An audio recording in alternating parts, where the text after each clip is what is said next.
नमस्कार, मैं doctor Ankita Jain, consultant gynae oncosurgeon at Venkateshwar hospital Dwarka. आज मैं आपसे रोबोटिक सर्जरी के बारे में बात करूंगी। मैं पिछले काफी सालों से रोबोटिक सर्जरी कर रही हूँ। But what is robotic surgery? Robotic surgery is the latest innovation in gynae oncology in minimally invasive techniques, in which a scope is mounted on a camera and miniature instruments are used to perform the surgery. Now, contrary to popular belief, the surgery is done by the surgeon who controls the instruments of the robot and not the robot itself. अब इसमें gynae oncology में robot का क्या role है? The most common surgery performed in gynae oncology is the hysterectomy, जो हम अभी पहले ओपन सर्जरी से होती थी, फिर लैप्रोस्कोपिक सर्जरी से होने लगी और अभी रोबोटिक सर्जरी से हो रही है। बट क्यों? What is the advantage of robotic surgery over laparoscopic surgery?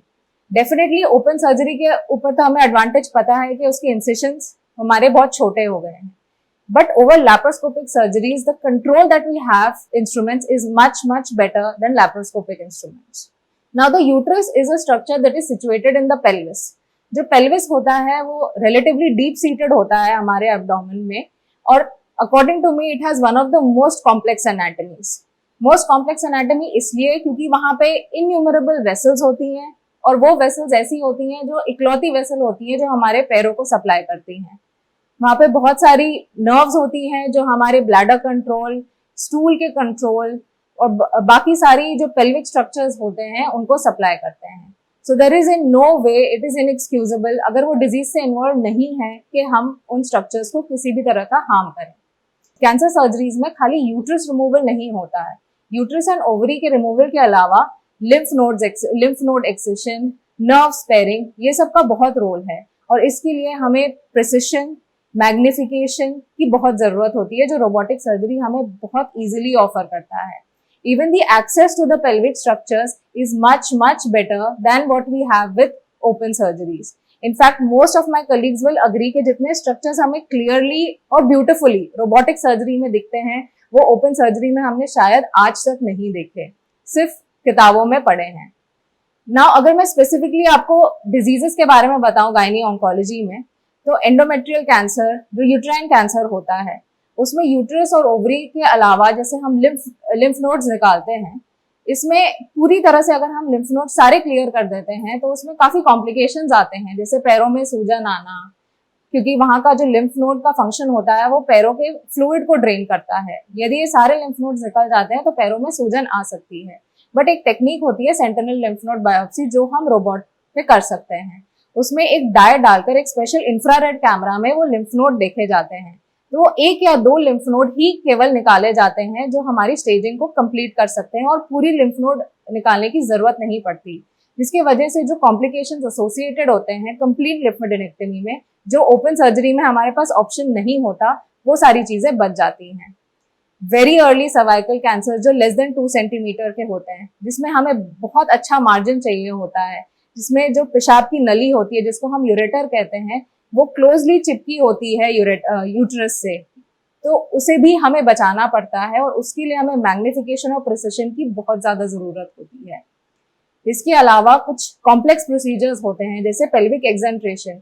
यदि रिकरेंस होता है सर्वाइकल कैंसर में या किसी प्रकार में कोई एडवांस डिजीज होती है जिसमें या तो आगे पेशाब की थैली या पीछे जो स्टूल का रास्ता होता है उसमें इन्वॉल्वमेंट है, तो वैसी कॉम्प्लेक्स सर्जरीज में रोबोट का इस्तेमाल बहुत अच्छे से किया जाता है, जो शायद हमें ओपन सर्जरी में उतना एडवांटेज नहीं मिलता। इनफैक्ट अभी बहुत रिसेंटली लास्ट वीक ही हमने एक रोबोटिक सर्जरी की है जिसमें हमने पोस्टीरियर पेल्विक एक्सेंट्रेशन, जिसका मतलब है कि यूट्रस के साथ हमने इंटेस्टाइन का निचला हिस्सा जिसको हम रेक्टम कहते हैं वो निकाल के हमने पेशेंट को लगभग 1 हफ्ते से कम में घर भेजा है, and the patient is doing absolutely fine. Now there are many other advantages, like जब हमें वल्वार कैंसर होता है किसी लेडी को, तो उसमें हमें ग्रॉइन नोड्स जो थाई के अपर पार्ट में नोड्स होते हैं वो एड्रेस करने पड़ते हैं। Now usually traditionally open surgery में उसमें काफी बड़ा इंसिशन होता है और उस इंसिशन की हीलिंग बहुत पुअर होती है, तो वो पेशेंट सर्जरी से नहीं बट उसके कॉम्प्लिकेशन से जूझता रहता है काफी समय तक। But with robotic surgery we can do it with very small incisions, और जो कॉम्प्लिकेशंस ओपन सर्जरी के होते हैं वो बिल्कुल रोबोटिक सर्जरी में नहीं आते हैं and patient goes home very comfortably and much sooner than what the patient will in case of open surgery. So ना इफ आपके दिमाग में ये सवाल आता है कि रोबोटिक सर्जरी तो काफी महंगी होगी ओपन सर्जरी से, बट ओवरऑल जो कॉस्ट आता है, ओवरऑल मेडिकेशंस की रिक्वायरमेंट कम होती है, हॉस्पिटल स्टे कम हो जाता है, रिकवरी फास्टर होती है. So the overall cost of robotic surgery is probably at par or not much more than what the patient has to pay for open surgery. So if you know of someone, your friend, family, anyone suffering from any gynecological malignancy, please go to your nearest gynae surgeon. Even at Venkateshwar Hospital, we have been performing robotic surgeries very regularly. And now that you go to your gynae surgeon, at least you will be more informed and more confident to talk about robotic surgery and get the best treatment for your patient. Thank you.